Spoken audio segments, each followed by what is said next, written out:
I don't know if here instead of bishop takes, knight takes. I did this out of instinct actually. But now This queen is takes. this is Wow, this seems to be, and everything seems to be falling apart too. Because now you're taking on g3.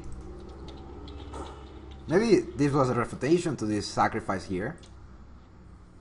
But it wasn't a tactical sacrifice, it was a psychological sacrifice. So, it was a psychological sacrifice. This sack was wrong, but didn't exploit it, exactly. So if you played here, knight takes c5, queen takes c5, then suddenly you're... no. Wait. This is better, I think. Because if I take this one, then this works. Because my queen doesn't come here, and my king doesn't have this square to run. So I think what you should have done is taken on d4 instead. Yeah, that Because makes sense. yeah. And also I'm taking on c6. So Yeah, the idea was good, the execution was wrong.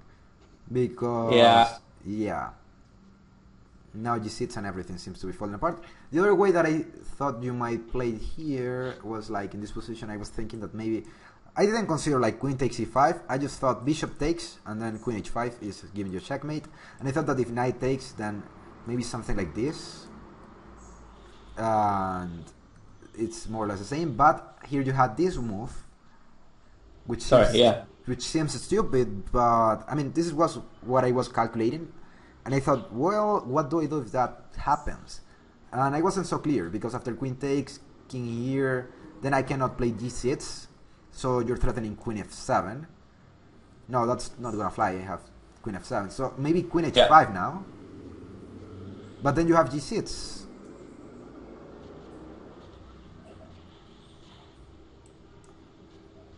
And you can just trade the queens off here and win with your extra material. Yeah. Probably. So queen e5 is just killing me, dude. So I did knight takes e5 out of almost pure instinct here, barely calculated, but I thought, no, this should work in this position. And we have seen that after queen takes, then this makes no sense because you're killing me here. So queen takes, good move. Probably you here thought, and this is what I was listening to you, because you weren't cutting out that much in this position. Here you just were like sat with your position, you know. The problem is that in chess we often think that everything is rational, but the problem is that you cannot be rational without any emotion. So if you already feel that you have lost this position in this position, and after I play knight takes e5, you do not calculate what to do, you'll think that you're lost, you know. Yeah. In this position, there is no way you're gonna find queen takes e5 because you already lost the game in your mind. You thought, no, I have played horrible. Look at this this king on f7. That's horrendous. Definitely. Everything is falling apart. I have played like shit. This guy's gonna upload this shit to YouTube. Everybody's gonna see that. I'm gonna be ashamed.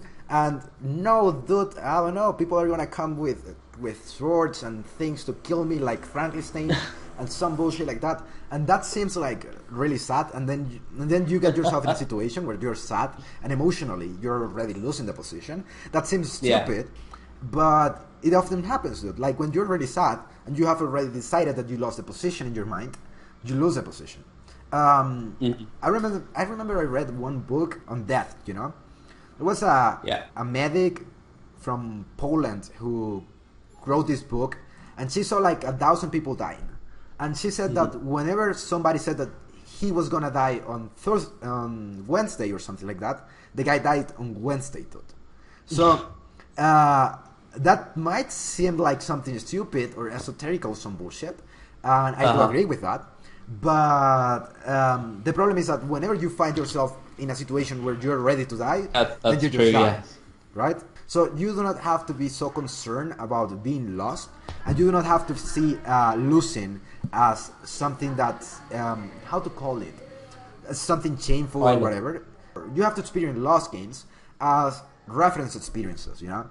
You do not have to validate them like, oh, look at how good I played. Well, maybe when you play it pretty good, you can go, yeah, I'm Kasparov or some shit. But when you die, you have to take it like reference experiences, you know? And you have to say, well, I lost here, but now I have more experience. To the future, I should be able to exploit these situations. So that's another way to see these things. And also, something that I have noticed is that, at least in our culture, we have been conditioned since we were kids to be perfect. You know, if you get a grade which is an A, then you feel like yay or whatever, and then when you get a grade which is like a D or something like that, then you go like no, and your parents then go like no, that's silly, you're dumb or whatever, right? So that's not nice. When you do not obtain like the best scores, when you do not do like the best results, people treat you like shit. And then after years and years of doing so, then whenever you lose, you feel like it is the end of the world, because it's what you have been conditioned through your whole life. Of course, but success is good. Exactly, success is cool, but you can't get success without failing here and there sometimes. So something that you have to notice is that you have to get decondition, if that's a word. I don't know how to call it in other names. That's important, because your parents, I mean, like when you were like 3 years old or some bullshit, yeah, dude, how else were they gonna control you if not with grades and with punishments of you cannot watch television or some shit? I understand that, but after a while you have to let that go, and you have to understand that it doesn't matter, it's just a game, and nobody dies, right? Nobody's gonna come to kill you, nobody, that's basically what it is, right? Oh, you see? Yeah, that's exactly the thought. Yeah. And that's, this might sound silly, but I do believe that this is a big difference between people who are like 2300 and people who are like 1400. Sometimes you can calculate something, but the guy who has the more, how to call it, maybe self-esteem, maybe the more confident, is the guy who's gonna win. Because this happened to me the other day. I was playing this weekend, dude. I was playing against a FIDE master in a tournament that we did here in our chess club. Yeah. And I am a piece up, and I'm winning the position, totally crushing the guy, and then I messed up. I totally messed things up, and I thought, oh, dude, what did I do? And even when I was gonna take the piece that the guy was losing, I was thinking, well, he might have a trick or something, because he cannot just leave the piece like this. Of course, we have played games before, but the guy crushed me, dude, and I was a piece up. So I was lost before even losing and winning the position, though. So sometimes you might feel that, dude, I'm winning, but you cannot trust yourself. That's something. All depends on your mindset. You expect higher rated players to crush you, so you play worse. Exactly, that's what it is, though. That's something extremely important, and I have noticed that this is a problem so common in chess. You do not believe in your own skills sometimes, and that's understandable, dude. Like sometimes, you do not feel like I am Kasparov, but I think as my rating has approached yours, I have been starting to play less passively. You see? Yeah. Now maybe it is not even about the things that I have told you about your game. Maybe there are just two things which might have been the most important ones, which are first of all, now you're thinking about the moves of the other guy. And the other thing that you might have been improving these days is that you're actually believing that you can play better chess. Sometimes we label ourselves and we say, no, you know what, I'm a 1500 chess player or some shit. Yeah. And then you not improve, dude, because you have bought into the idea that you're a fucking 1500 guy, and then you never go up, And you think whenever you find a 1600 guy that this guy has superpowers or some shit, and then he crushes. So yeah, dude, I mean, this is something that happens, and people are afraid. We are all so fucking afraid of so many things, and it has to do with our racing and how our parents treat us, and how society treated us, and how now we are scared of bullshit. Like, have you seen people when they are going to college and they are so scared about an exam, for example, that they block and they like cannot think properly about the exam and then they fail? Yeah. Now you have to start to think you're fucking 2700, dude, and kill everybody. That's really important, dude. Sometimes, of course, it is delusional, But it doesn't matter, though. Be fucking delusional. Who is gonna tell you? Yeah, I mean, Carlsen is afraid. You go and before you sit down to play a tournament, you say, "Oh, fuck you! I'm fucking Carlsen." I feel the power of Carlsen coming through my hands. Yeah. If you like Nakamura, then you can say, "Oh, I have the power of Nakamura. I'm gonna get beaten." And